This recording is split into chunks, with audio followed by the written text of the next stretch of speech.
Hello survivors, welcome to the garage, the wasteland's premier destination for know-hows about everything. Gotta build a tank and strike fear into the hearts of your opponents? Dying to know all about the game maps? Or do you wish to find the most useful weapon combos out there? If you're interested in this stuff, you're in the right place, because we're gonna talk about that today. You're watching the most detailed and useful show for every true Crossout fan. The garage is meant for those players who wish to make the laws and not just follow the old ones. I hope you guys are ready. Put the pedal to the metal.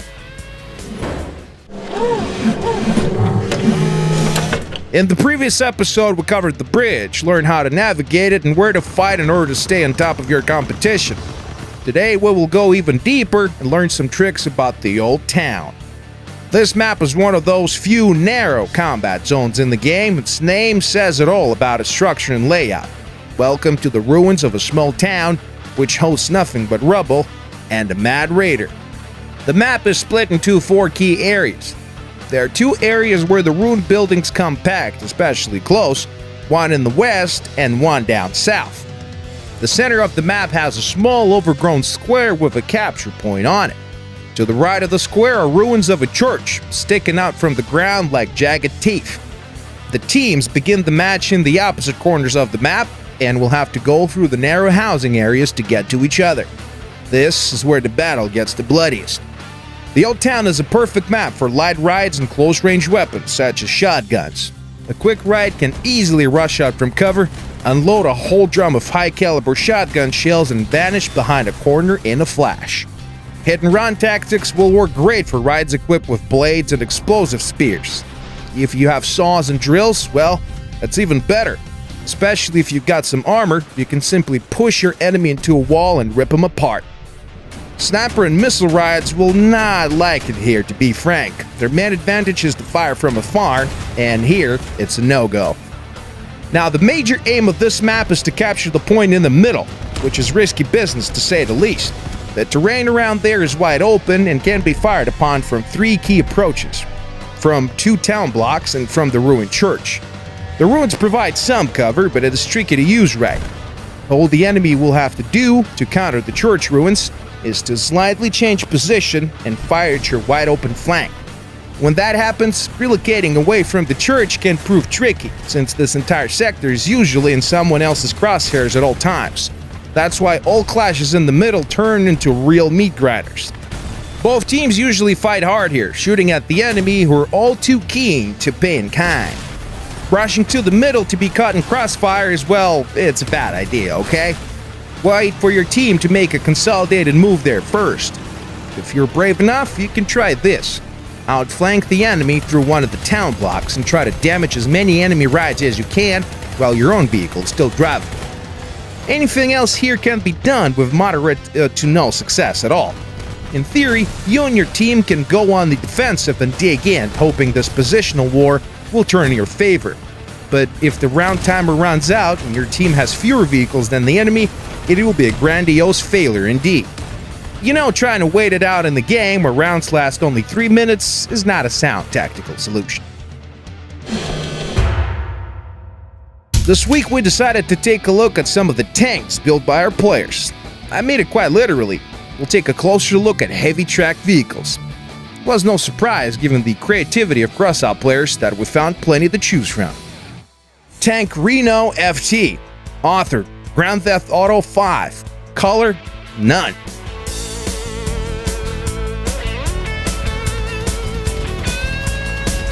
Today, Exhibit A is a copy of the Reno FT tank, the most successful tank design of World War I. It was the very same design that made popular the now common rotating turret, sloping armor, and the familiar tank layout overall. But alas, the user-made copy of the Brave Frenchman is not as good. The speed is moderate, you can't help but want to ride with 2,700 power score to go a little faster. The original Reno came equipped with the Vector machine gun, which is copied to the game as well, but the author went further and added a fake gun barrel.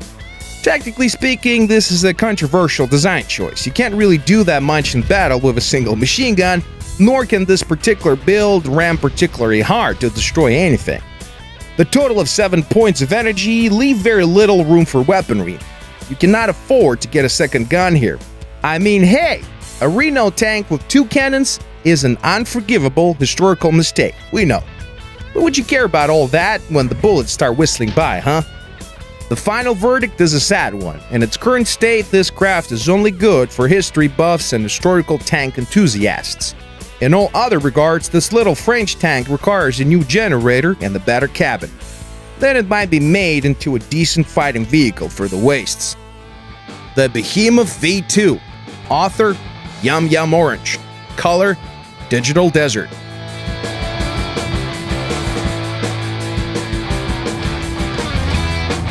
Exhibit B is the Behemoth V2. Unlike the Reno, this is an original design and there's nothing quite like it in this world, sadly. 4 armored tracks provide ample mobility even for such a huge vehicle. The stats of this tank are a sight to behold, about 8,000 power score and almost 2,000 structure points. With such toughness, you can take pretty much any punishment and lift a tail about it. I bet that many real military engineers would love to build something like this in real life too. But there's a catch. The firepower is surprisingly lacking for such a big machine. 2 Caucasus machine guns and a ZIS-34 cannon would be fine for an average ride, but not for a Leviathan. Another major flaw is the essential position of the turret. It makes the ride look like a tank, yes, but it obstructs the field of fire for other weapons. The guns on the sides can both fire at once only when the enemy is either directly ahead or right behind the ride. Trust me, not a whole lot of fellas would be so naive to stay in those fields of fire for too long. As a result, we have a fundamentally well-designed tank which sports firepower that could be improved. The machine guns can be replaced altogether or mounted elsewhere. The central turret limits your options for movement, to keep that in mind. But hey, the ride is tough as nails. Hey, we got a new section of the show. The garage has a special room in the back, an R&R room where you can just sit down, grab something to drink, and relax with other drivers. Some drivers leave their marks and even whole stories on the walls of the room. Most other people ignore them when they see them, but not us. Using this knowledge from the veterans of Crossout, we distilled some really useful know-hows for the newbies, especially some gun-related stuff and combat tactics too. Let's take a closer look, huh? Somewhere around here, we should find the mark of some crazy fellas that are into close combat fighting. If your soul is alight with desire to rip and tear, then you should probably look into the cabins and guns made by the lunatics. Get a light engine from them too. It will provide a solid boost to your ride's acceleration. The turbines are best acquired from the nomads. The ride itself should have some armor, but don't overdo it. You need a craft that's fast above all. Having too much mass will make your ride too slow to matter in close combat. Okay, time to talk about offensive capabilities. Probably the best combo for close combat is a shotgun and a melee weapon combo, such as a couple of explosive spears. They can be mounted on the hood of your ride, preferably at a distance from each other and in pairs of 2. If done right, you will only spend 2 spears at a time for one ram attack. Once you hit with those puppies, the enemy will feel it, trust me. Such aggressive gameplay is risky whichever way you look at it. 3 pairs of spears might make you 3 frags or not at all. Here's a way. Try to install a couple of augers instead. They deal less per second damage, but will last far longer in combat. To complement your augers, always have some close to mid-range guns. Shotguns are the best choice by far. The Spitfire is one of the best frontal firing shotguns out there.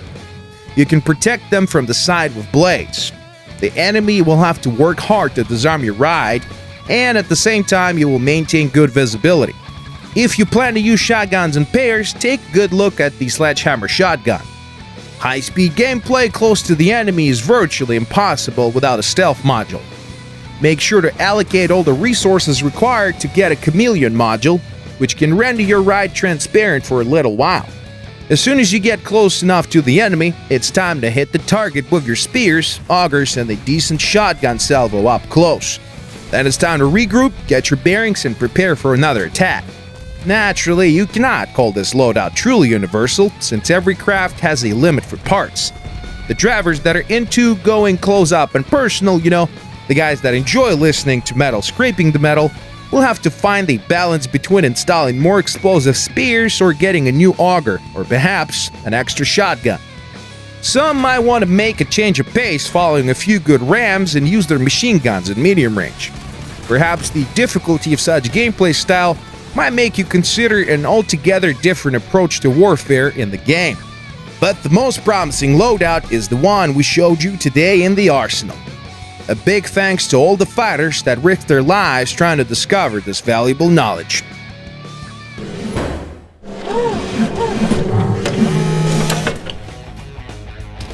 Finally, it's about damn time to answer some questions from you fellas. Do structure points increase the crash damage of my craft? Crash damage depends on two factors, speed and mass. Therefore, the heavier the ride is, the more damage it is going to deal when it hits an enemy. Can you add a free building mode with all parts available just to goof around? We're not planning to add this kind of mode into the game. We want to keep Crossout a solid world where all aspects are connected to each other. You have to master all three components of the motto, craft, ride, and destroy, in order to survive in the post-apocalyptic world of Crossout.